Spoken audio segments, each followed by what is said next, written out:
Welcome, Hamish, to Metallerium Pages. It's a great pleasure to talk with you about Godthrymm, Godthrymm, and this new album, Distortions, and more things relating to the metal war.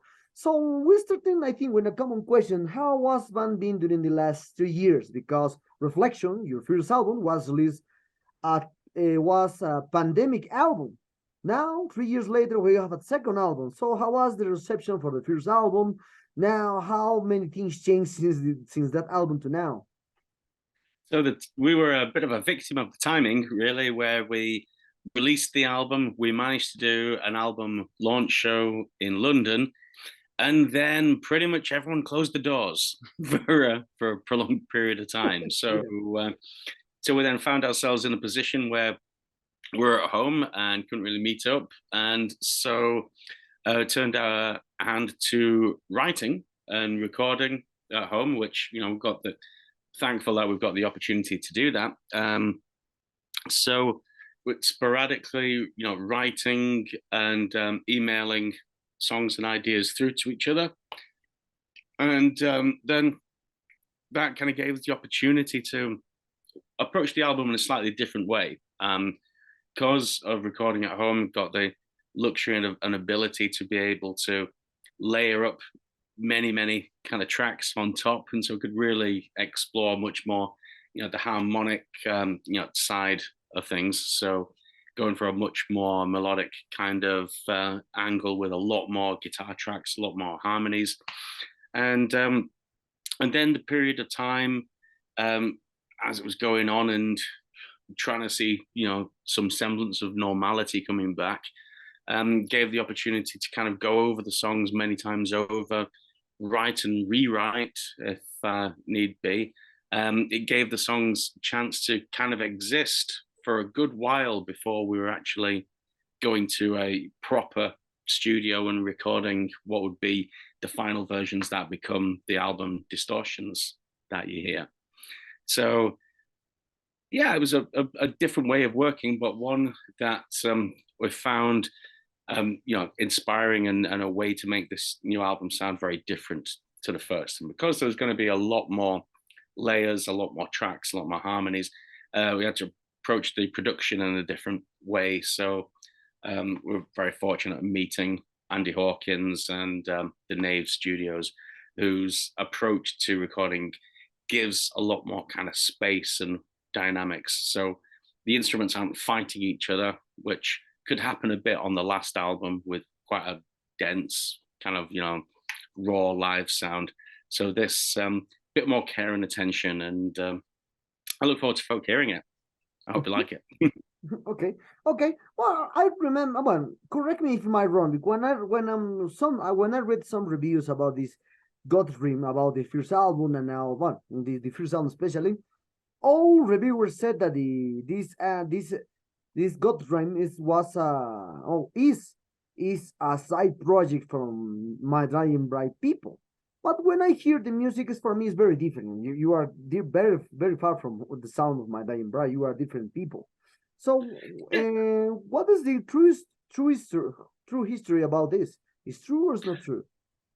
Well, I mean, I spent 15 years playing guitar in My Dying Bride, and in that time would contribute to writing and recording during that time. So I was a lot of albums, a lot of work. So there will be some kind of echoes and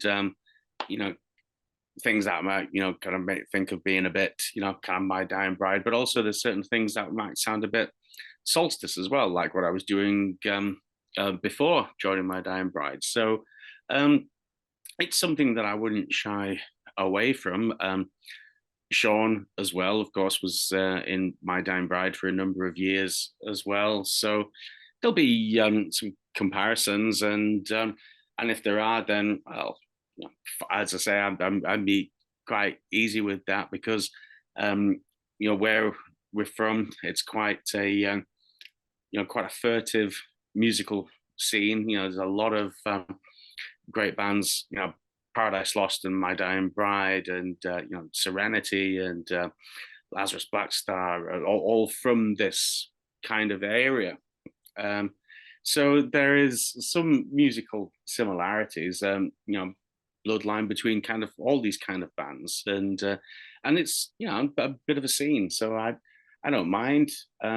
As I say, we spent a good amount of time in that band, and be quite an honor because My Dying Bride is so great at what they do. But I do think that yes, our approach certainly on this album is slightly different, and yeah, I'm sure they would think the same as well. But it's a good starting point of reference for people who aren't sure what to expect from Godthrymm. Can't deny it too much. Okay. Well, 3 years and 3 years is 3 years, so different. So I think this distortion was composed and written in the pandemic, or perhaps you have some last songs from the reflections, and you start to work in this last song. So pretty much everything was written during the pandemic, apart from one song. Only one song had existed before, and that's the song Devils. That's a song that existed before the first album. In fact, that's a not much older song. Didn't quite seem to fit the first album at the time, and then even recording the second album, we weren't necessarily going to be recording that song for this album. We went into the studio thinking we had 6 songs that were going to make the album, and then if time allowed, we could record some more depending on how things went. But the priority was getting the other 6 songs recorded first, and once they were done, then it was like, okay, great, we've got the Decibel track in Perpetuum that we recorded, and then just thought that we could do Devils, and we did a slightly tighter arrangement of the song than how it had been when we'd been playing it live, and approached it slightly differently in regards to harmonies, both guitars and vocals, to better suit the sound of the album as we are right now. And it fit in great. It added an extra nice dynamic to the album, and so became not only a major song on the album, but it's the song that we've even done a video for as well. So it's worked out well. But yeah, that's only the one song that was pre-pandemic. The rest was written during all that lockdown time. Okay. One aspect about the Godthrymm is, at what time you decide to create Godthrymm? Because you left My Dying Bride in 2014, and 3 years later, Godthrymm appears, with in the world. Then a year later, you present a Grand Reclamation, an EP, the second EP, that in the studio in 2019. So when did you come to start to create this work, Godthrymm? So that would be whilst I was out touring with Valenfire at that point, and made good friends with the band Pallbearer, who really kind of inspired me to go back to this style of music. I thought what they were doing was absolutely amazing, and it just really rekindled my love of Candlemass and all this glorious, big, heavy melodic doom, and so I thought, yeah, I'd like to do something along in that kind of vein as well, and it would be interesting to play with some of the old musicians that I played with in the past as well.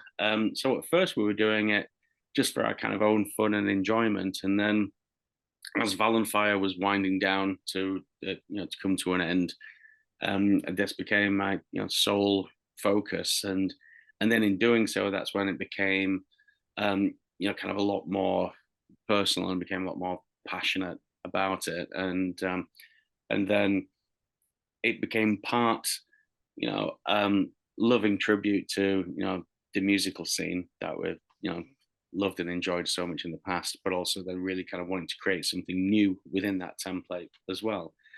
So that's where I tried to kind of push the limits and boundaries a bit more with this album and kind of really up the melodic content and kind of really take things just push ourselves a bit further as well. I mean, I with myself as a vocalist, still very much getting used to that. That's still a fairly new thing. I've been playing in bands for 30 years, but typically as a guitar player rather than a vocalist.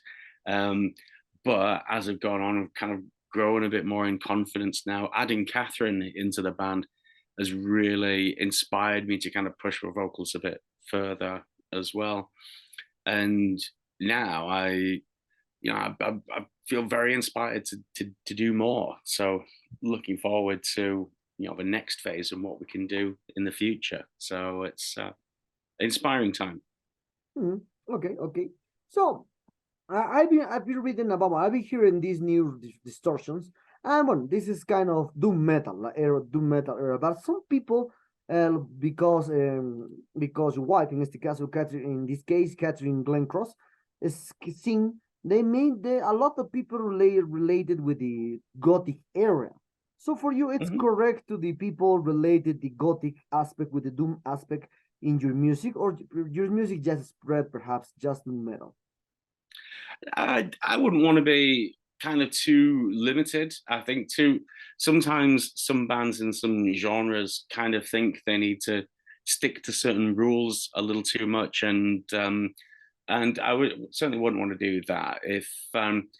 If something sounds a bit gothic, it sounds a bit gothic. Likewise, we could got a song if we want to go a bit sludgy and have some more fuzzy kind of riffs in there, then it's fine.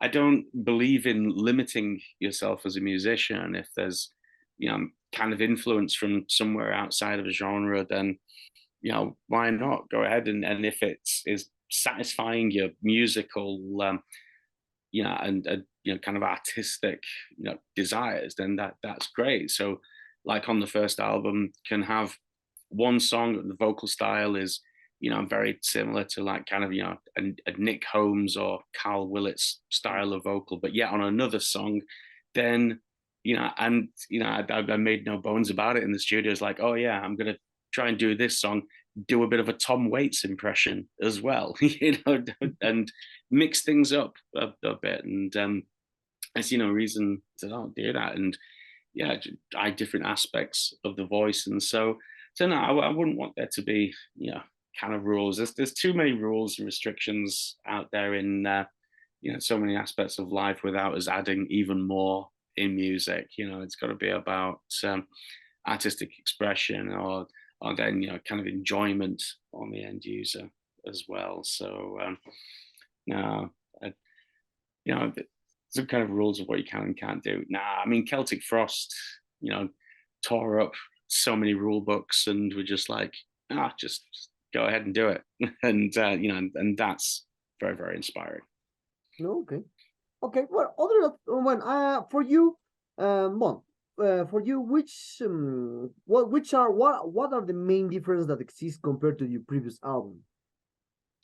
I think that there is the production is a lot grander. I think it's more of a lush production. That also means that you can kind of really hear kind of clarity and the many different kind of harmonies that may be within certain songs musically, because at any given point in time there could be like multiple rhythm guitar tracks, a bass that's got a very high melodic content as well, the drums are crashing away, very massive, but over the top.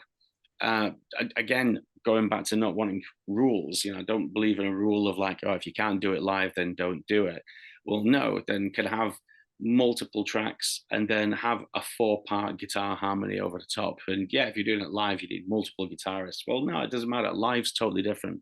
In the live arena, you've got the live performance and the kind of passion and excitement of a live show. Studio is a different beast entirely. And so yeah, why not have extra keyboards, multiple vocals, and just it's ambitious, but there's nothing wrong with that. So I think the scope is greater on this album. I think we're not much more, we're not hindered by any kind of restrictions of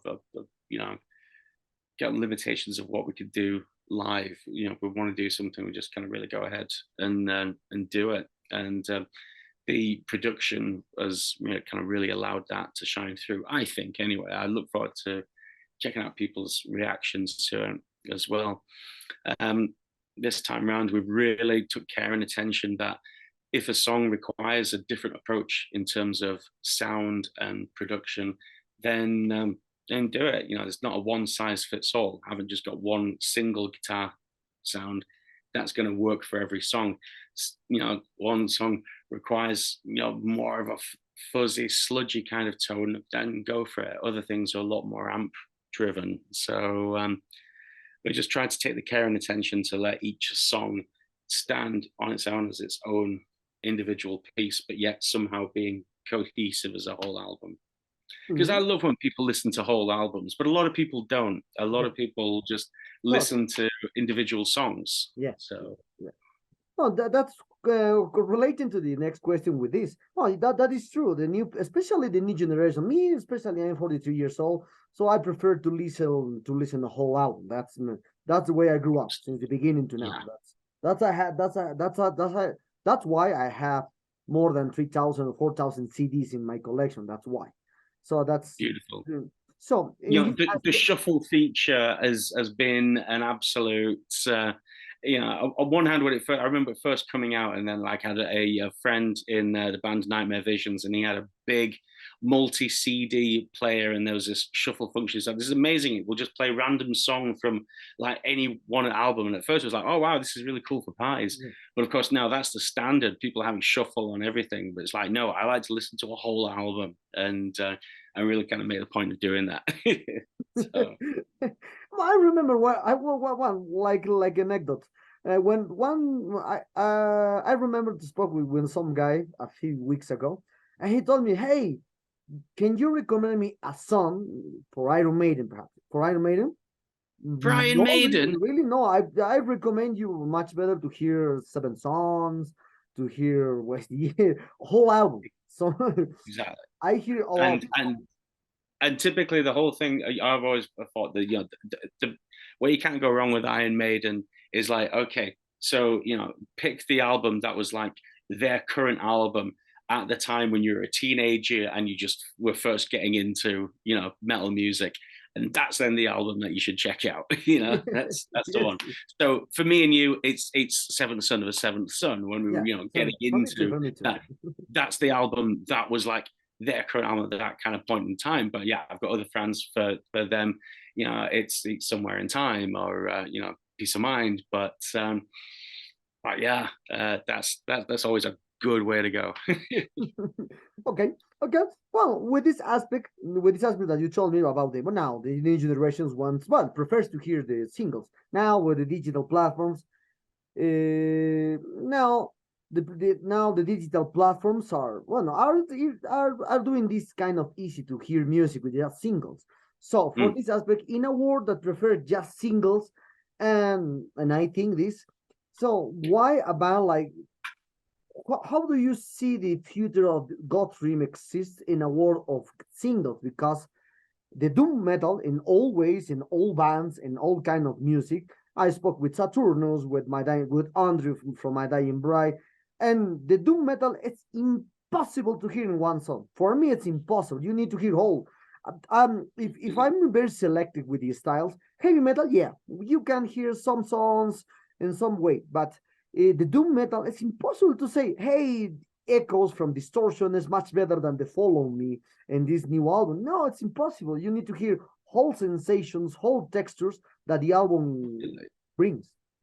And so often then, there's the songs that have been done that we know are going to be kind of complementary with each other as well. So when Profound Law was like saying, okay, what's going to be the first kind of 2 lead singles from this? It's like, okay, well, Echoes is good as a starting point because it really showcases the melodic progression from the first album. So it's that side of things, and very clean vocals. But that's not the whole album. So that's why you've got to then couple it with then Devils, which is much more riffy, heavy, and much more heads down that way. And so, yeah, in the My Dying Bride albums, it would be very hard to kind of pick a song that's like kind of representative of the album as a whole, because we'd try and have songs, kind of ticking some different boxes and trying some different things on there. So, albums as a whole is certainly in our genre of music, it still will remain a very important thing.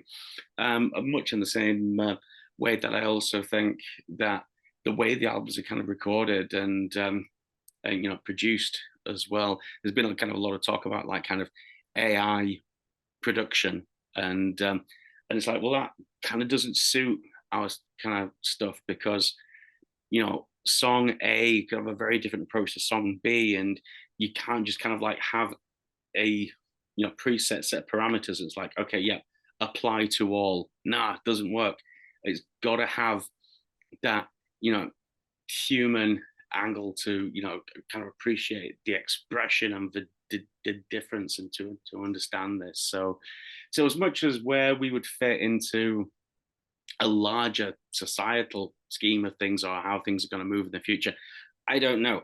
But I do know that we're going to remain keeping ourselves true to what we love and what we kind of want to do.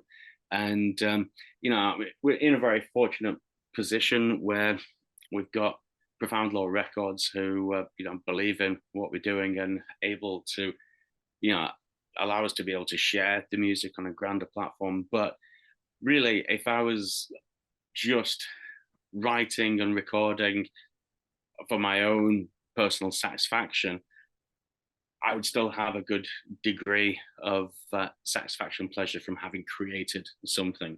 It's just very fortunate to be able to share it with other like-minded people and have that connection with people, in all different walks of life, and feel very fortunate for that. Okay, so I'm talking about the promotion of this distortion. What kind of promotions do you have for this new album? Perhaps you will embark in tours in Europe, US, Australia, Asia, who knows? Or perhaps on a first tour here in Latin America, who knows, depends, or perhaps more videos upcoming. Yeah, it would be beautiful to get the opportunity to travel and meet people. I've been very fortunate that I had the opportunity to travel in the past with the previous bands that I was in. I would love to return to all the places you mentioned there, and so hopefully I might get that opportunity. Immediately right now, we've got the video that could hopefully serve as an introduction for people into seeing the band.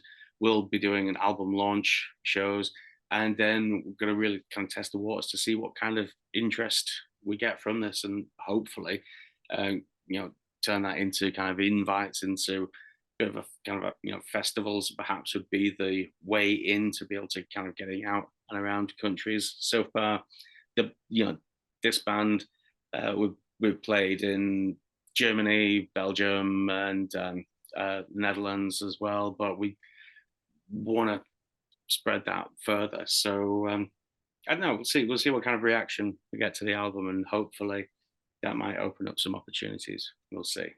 But we'll certainly be having our fingers crossed and hoping that we get a chance to share this with as many people as we can. Okay.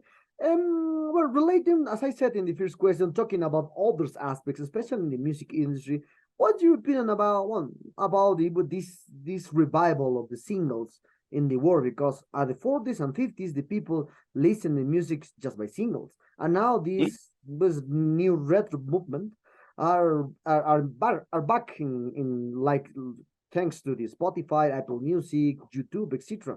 So what is your opinion about this retro movement? Is good or is bad for the music? Because I think many people think that the world is cyclic. So it's an interesting one, really, because I suppose with singles and I see EPs being very popular as well.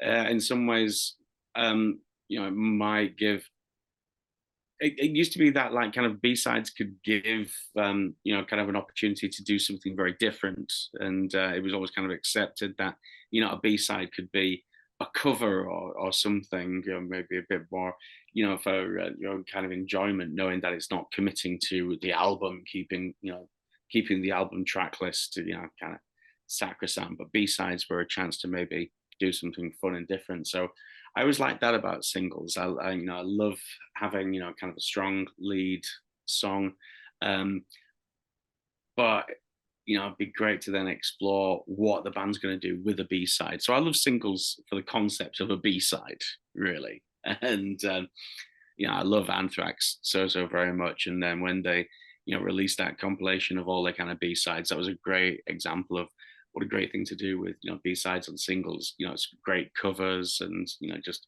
doing something a bit experimental. And so that's kind of cool. But I think now it's, I think a lot of the idea of singles is just standalone songs, just to kind of, you know, push, you know, and promote in a very kind of short attention span kind of generation, really, who don't stick it out for a whole album.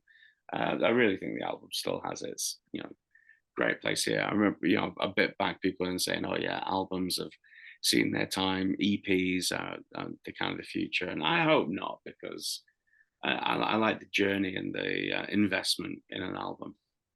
Long making. Okay. Okay. Well, you know that when in the 70s and 80s, the heavy metal was a big success at that time. All Iron Maiden, Black Sabbath, etc., huge names in the war.